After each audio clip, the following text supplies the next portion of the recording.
Hi, എല്ലാവർക്കും പുതിയൊരു വീഡിയോയിലേക്ക് സ്വാഗതം. ഇന്ന് നമ്മൾ ഉണ്ടാക്കാൻ പോകുന്നത് തേങ്ങ അരച്ചിട്ടുള്ള ടേസ്റ്റി കോവയ്ക്കക്കറിയാണ്. അതിനുവേണ്ടി നമുക്ക് കോവയ്ക്ക ഒന്ന് ഫ്രൈ ചെയ്തെടുക്കാം. പാനിലേക്ക് കുറച്ച് വെളിച്ചെണ്ണ ഒഴിച്ചു കൊടുക്കാം. ഇതിലേക്ക് 4 കീറി വെച്ചിരിക്കുന്ന കോവയ്ക്ക ഇട്ട് കൊടുക്കാം. ഇതിലേക്ക് 1 സ്പൂൺ ഉപ്പിട്ട് കൊടുക്കാം. നമുക്ക് അതിലേക്കുള്ള അരപ്പ് തയ്യാറാക്കാം. അതിനായി അരക്കപ്പ് തേങ്ങയാണ് ഇവിടെ എടുത്തിരിക്കുന്നത്. അതൊരു മിക്സിയുടെ ജാറിലേക്ക് ഇട്ട് കൊടുക്കാം. 1 ടീസ്പൂൺ മഞ്ഞൾപ്പൊടി ചേർത്ത് കൊടുക്കാം. 1 ടീസ്പൂൺ മുളക് പൊടി ചേർത്ത് കൊടുക്കാം. 1 കപ്പ് വെള്ളം ഒഴിച്ച് നമുക്കത് അരച്ചെടുക്കാം. കോവയ്ക്ക ഫ്രൈ ആയി വന്നിട്ടുണ്ട്. നമുക്കിത് മാറ്റി വയ്ക്കാം. ഇതിലേക്കുള്ള മസാല തയ്യാറാക്കാം. അതിനായി ചൂടായ ചട്ടിയിലേക്ക് കുറച്ച് വെളിച്ചെണ്ണ ഒഴിച്ചു കൊടുക്കാം. ഇതിലേക്ക് കുറച്ച് ഇഞ്ചി പൊടിയായിട്ട് അരിഞ്ഞിട്ട് കൊടുക്കാം. മുളകിട്ട് കൊടുക്കാം. അതിനായിട്ട് അരിഞ്ഞു വെച്ചിരിക്കുന്ന ഒരു സവാള ഇട്ട് കൊടുക്കാം. കറിവേപ്പില ഇട്ട് കൊടുക്കാം. നന്നായി വഴച്ചെടുക്കാം.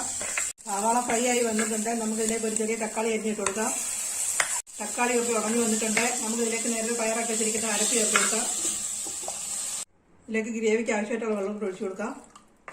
ഇതിലേക്ക് 1 ടീസ്പൂൺ ഉപ്പിട്ട് കൊടുക്കാം. കോവയ്ക്കകത്ത് നമ്മൾ ഉപ്പിട്ടതാണ്. ഗ്രേവി ഇപ്പോൾ തിളച്ച് വന്നിട്ടുണ്ട്. നമുക്കിനി ഫ്രൈ ചെയ്ത് വെച്ചിരിക്കുന്ന കോവയ്ക്ക ഇട്ട് കൊടുക്കാം. നമ്മുടെ കോവയ്ക്ക കറി ഗ്രേവിയൊക്കെ കുറുകി നല്ല സെറ്റായി വന്നിട്ടുണ്ട്. എല്ലാവരും ട്രൈ ചെയ്ത് നോക്കുക. വീഡിയോ ഇഷ്ടപ്പെട്ടാൽ ലൈക്ക് ചെയ്യുക, സബ്സ്ക്രൈബ് ചെയ്യുക. Thanks for watching.